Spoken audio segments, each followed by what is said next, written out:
Hindi mo man lang mabayaran lahat ng paghihirap ko. Wala ka man lang naiambag sa buhay ko. Oh, andyan ka na pala. Tamang-tama yung dating mo. May surprise ako sa'yo. Surpresa?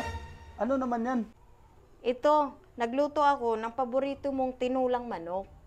Happy birthday, asawa ko. Talaga? Nag-abala ka pa talaga para sa birthday ko? At tinulang manok yung handa mo sa akin? Seryoso ka ba? Oo, seryoso ako. Bakit? Hindi mo ba gusto?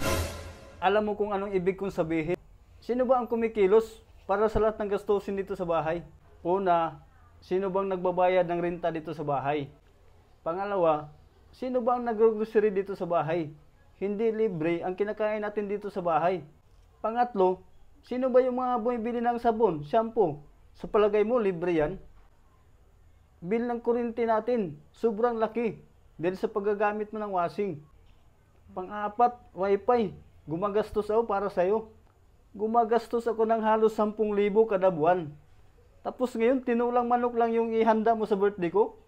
Hindi mo man lang mabayaran lahat ng paghihirap ko. Wala ka man lang naiambag sa buhay ko. Oo nga, marami kang ang ginawa para sa akin. Ako rin naman, marami din akong nagawa na para sa'yo. Tingnan mo. Oo nga, ikaw ang nagbabayad ng rent natin dito sa bahay. Pero, ako rin naman dito ang naglilinis at nagpapaganda dito sa loob ng bahay. At sa tuwing nagkakasakit ka, wala namang ibang nag-aalaga sa'yo kundi ako. Hanggat sa gumaling ka. Oo nga, ikaw ang nag-groceries. Pero ako naman ang taghahanda ng gusto mong kainin.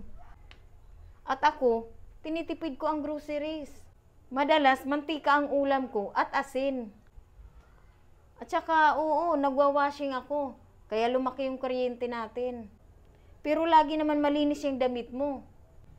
Ang lahat ng ginawa ko dito, walang katumbas sa laki ng halaga ng pera. Kung ginawa ko man ang lahat ng ito, dahil sa pagmamahal ko yan sa'yo. Ngayon, diretsuhin mo nga ako, ano ba talagang gusto mo? Ngayon, naunawaan ko na ang lahat. Mas malaki pa pala ang naiambag mo sa buhay ko. Ngayon, isa na lang ang kahilingan ko sa birthday ko, ang mapatawad mo ako. Eh ano pa nga bang magagawa ko? Happy birthday, asawa ko. Ito na yung pinakamasayang birthday celebration ko. Naninig ka sa ako. Ito na yung pinakamasayang birthday celebration ko. Para kang si Ila.